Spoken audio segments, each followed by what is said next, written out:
E aí, Sampes, como vocês estão? Eu espero que todos vocês estejam bem. Bom, no vídeo de hoje nós vamos falar um pouco sobre a minha trajetória, como foi a minha infância até eu conseguir a tão sonhada aprovação na escola de especialista de aeronáutica. De Japeri para o mundo, Rodrigo Nascimento Campos, o Negro. Roda a vinheta.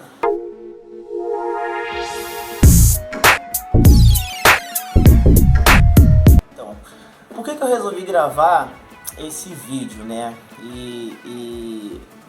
Né, compartilhar um pouco com vocês aí a minha história.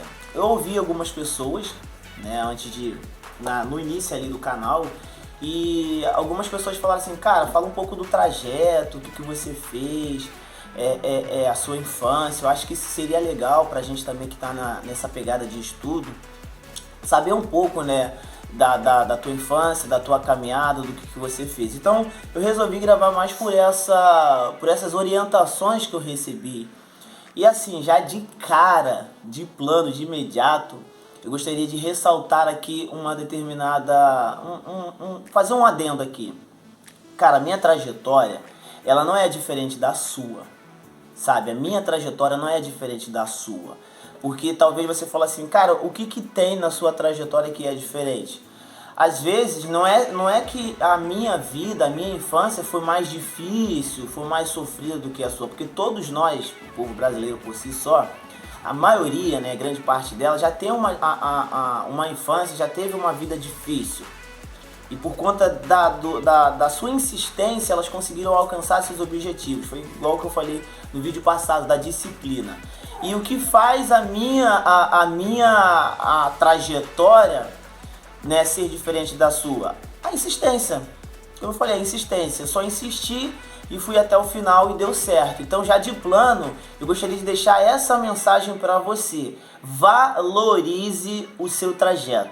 Já de cara, valorize o seu trajeto, porque às vezes a gente gosta muito de viver na comparação. Não é que é ruim, mas na maioria das vezes, eu tô sendo sincero, a gente pega algo de bom de uma pessoa e algo de ruim que nós temos e nós comparamos. A gente sempre vai perder. Se a gente fizer assim, a gente sempre vai perder. Então valorize o seu trajeto. A gente pode buscar inspiração em outras pessoas, a gente busca, né? O ser humano por si só, ele tem essa tendência de sempre estar buscando referência em outras pessoas, mas você tem que entender que você tem uma vida, você tem um trajeto, você tem uma história, você tem a sua caminhada, beleza? E isso é importante a gente já falar de início, porque talvez você esteja nessa situação e falar assim, caramba, eu tenho um trajeto, eu tenho uma vida que eu posso vencer através daquilo que eu tenho, daquilo que eu sou, daquilo que eu estou inserido, né? Então eu consigo sim, ele conseguiu, outras pessoas conseguiram, significa que eu também posso conseguir. E assim, a minha trajetória ela é de infância, carioca, morava no Rio de Janeiro, o sonho era ser o quê? Ser jogador de futebol. A maioria das crianças, pelo menos na minha época, eu tinha esse desejo. Eu também tinha, cara, de querer ser jogador. Cheguei a jogar em clubes, né, no Rio de Janeiro, né, mas não vingou porque família pobre, humilde, não tinha dinheiro para as viagens, para os lanches, chuteira, cara, cada história, eu não tinha chuteira. Então assim, foi uma vida na minha infância difícil, eu tinha que trabalhar, eu comecei a trabalhar muito cedo. Certo, eu comecei a trabalhar muito cedo para poder ajudar dentro de casa e não era um trabalho formal, era um trabalho informal. Então até ali os 15 anos, aquela fase de escola, fase de estar na rua, brincando, foi uma fase boa, muito boa na minha vida, porque eu brinquei, me diverti bastante, mas também foi muito sofrida, porque eu tive que começar a trabalhar cedo e através disso ajudar dentro de casa. Então, o que eu lembro, cara, de fazer de trabalho, eu catei latinha. Ah, Rodrigo, eu já catei latinha. Pra você ver, cara, você tem uma história. Eu já catei latinha, eu já fiz pipa a 3 centavos cada armação. Então, não ganhava muito. Já fui fazedor de pipa, já fui vendedor de amendoim. Cara, já fui vendedor de amendoim, aquela latinha que os caras saem na rua com um carvão ali dentro de um pote. Você tinha que fazer dentro de casa ali o pacote dos amendoins, você tinha que torrar em casa. Eu lembro que meu primo tinha uma lata engrenada. A lata do meu primo era da hora, com doce de leite. A minha era um latão de 20, cara. Um latão de 20 recortado, porque eu não consegui. Quando a gente começou a procurar, já parece que o pessoal falou assim, não vai ter mais. E eu não achava a lata de doce de leite, aí só tive que pegar uma lata de 20, recortar, mal quadradão andando na rua, mas era o que eu tinha pra me virar. Então já fui fazedor de pipa, já vendi amendoim, já catei latinha. Foi uma infância difícil. E eu lembro que o meu contato com os estudos, ele foi através de um amigo. Ele chegou lá em casa, morava na subida, ele chegou lá em casa com recorte de jornal, lembro até hoje, Patrick, um irmão pra mim. Ele chegou lá em casa e falou assim, negão, aqui ó, vamos fazer escola militar, assim, como se fosse, vai lá, faz a inscrição e já tá dentro. Aí ele chegou assim aqui ó, abriram 30 vagas, a prova é no Maracanã, e ele começou a falar, e eu falei, vamos fazer. Cara, eu, burro pra caramba, a gente veio de escola pública. A gente foi fazer a prova, a gente estudava da forma que dava, de qualquer jeito, pegava livros com um, com o outro, tudo que a primeira prova era até pro colégio militar, a primeira prova é matemática, se eu não me engano ainda é, e a gente tinha que ter a pontuação mínima para você ir para a segunda fase, e aí a gente, cara, nem passei, a gente passou longe. Fui reprovado. Eu lembro que eu fiquei prestando mais atenção no Maracanã, que a prova foi no Maracanã. Eu fiquei mais impressionado com o Maracanã do que com a prova em si. Eu já não entendia nada, eu olhava aquela prova de matemática e falava, meu, misericórdia, o que é isso aqui? Na época, hoje eu olho e falo assim, caramba, dava para passar. Mas na época, infância pobre, sofrida, escola pública, não tinha condições nenhuma. Então, meu primeiro contato com provas de concurso foi aos 15 anos, através desse grande irmão para mim. Então, eu comecei o meu trajeto aí, até os 18, só que eu tinha que trabalhar, galera. Não dava para eu ficar em casa só estudando. Muita necessidade, sabe? Às vezes a gente, na maior parte, não tinha o que comer, a gente teve que morar na casa da minha avó, porque aconteceu as coisas lá em casa que a gente teve que ir morar com ela. Volta e meia minha mãe conseguia uns bicos, uns trabalhinhos para poder ajudar dentro de casa. Então, até nessa etapa dos 15, o primeiro contato, tentar ser jogador de futebol, até os 18. Aí você fala assim, caramba, Rodrigo, de 15 para 18 já são 3 anos. Cara, só foi tentando fazer prova. Eu não conseguia, galera. Eu não conseguia ser aprovado. Eu estudava daqui, estudava dali. Só que a grande diferença, por que eu falo para vocês valorizarem a vida de vocês?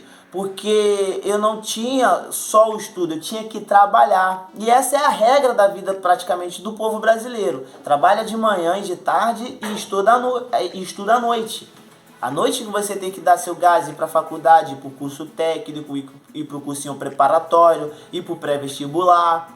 Poucos são, e eu não critico essa galera também, que tem a oportunidade de só estudar. Eu não critico, porque a vida proporcionou isso para ele, né? Ou para eles, ou para elas, enfim. Mas a gente que teve que trabalhar e estudar, vencer através da marra, da persistência, também temos o nosso espaço nesse mundo. Assim como eles têm só para estudar. Então isso é legal. A gente saber coadunar, saber conviver com as duas histórias. Algo que eu fiz, cara, que valeu muito pra mim foi eu sempre me via vencendo. É algo fundamental. Eu sempre me via vencendo. Porque era uma infância difícil, tanto em roupa, dinheiro. Cara, lá em casa... literalmente parecia aquela música, né? Era uma casa muito engraçado. Quando chovia, cara, molhava mais dentro do que fora. Pra você ter uma noção de quão difícil era a nossa situação lá em casa. Era eu, minha irmã, né? Dependendo do período da nossa vida ali, o meu pai e minha mãe e meu irmão. Só que assim, teve um período da minha vida que só ficou nós três. Minha mãe, o meu irmão e eu. E aí, cara, 3 para se virar, malandro, foi difícil. Lá em casa foi muito, cara, foi uma infância muito sofrida. Até os meus 18, eu não tinha uma porta no banheiro. Sabe, você tá numa idade muito, sabe, jovial, garotão, convidar pessoas para ir na sua casa e você não poder convidar. Sabe, vamos lá em casa, vamos tomar um café. Hoje eu chamo com alegria de poder ter um espaço para receber, mas na minha infância eu não podia, porque era complicado, era difícil. Eu não vou contar histórias negativas a fim de comover, mas eu quero mostrar para vocês que a nossa trajetória, nós temos tudo para falar assim, cara, eu venci, e eu continuo com as minhas raízes, porque foram elas que me sustentaram, sabe? Foram a base da minha vida. E esse lance de sempre me ver vencendo foi fundamental. Eu sempre me via aprovado, eu sempre, não, vou passar. Eu sempre me via, né, me formando. Eu sempre me via dando, né, a virada na vida. Eu via muito Pregador Lu, as músicas do Pregador Lu, porque garotão, aquela música de guerra, vamos vencer, vamos pra cima, infância difícil. Então eu me deparei muito com isso. E essas músicas foram as minhas inspirações, porque eu precisava estar o tempo todo ali correndo atrás, né? Eu falei da disciplina e eu sempre me motivava, eu era a minha própria motivação. Olhava pra dentro de mim e falava, cara, você vai vencer, você vai vencer. E o que foi o divisor também pra mim foi a fé em Deus, que me fez permanecer no caminho até o fim, sabe? A fé em Deus é algo crucial para o ser humano em sua existência, porque através de Cristo eu ouvi pessoas que falam assim, cara, você vai vencer, você tem um brilho, calma que tem o seu momento certo, calma que tem a sua hora certa. Só que eu não via isso, porque eu sempre estava estudando, eu sempre estava fazendo as provas, eu sempre reprovei 2 vezes na prova do colégio militar, chorei, reprovei no colégio naval, cara, tantas reprovações, eu tenho mais reprovações do que aprovações, é estranho falar isso, mas essa é a regra, a gente mais reprova do que aprova. E eu tenho vergonha de falar isso, eu reprovei em quase todas as provas do colégio militar, salvo uma ou outra que eu não fiz, mas eu reprovei em quase todas. Então até os 18 anos, que foi assim, um período da minha vida muito tenso, um período da minha vida muito sofrido, eu tive que persistir, eu tive que ter a disciplina de continuar estudando. Era uma reprovação, eu falar, caramba, eu tenho que estudar tudo de novo. Eu tenho que estudar tudo de novo. Mas é isso que nesse momento eu queria passar para vocês. Valorize o seu trajeto, valorize a sua caminhada. Cara, porque através disso você vai se olhar hoje, vai olhar tudo que você passou e vai falar assim, cara, eu tenho que agradecer muito a Deus porque eu venci. Não, eu tô no caminho certo. Tranquilo, pessoal? Então é isso, pessoal. Vejo vocês nos próximos vídeos, beleza? Vocês já conhecem o tripé do canal, se inscreva, curta, compartilhe, ative o sininho para vocês ficarem antenados das novidades do nosso canal. Fiquem todos na paz de Deus e lembrem-se, sempre fire!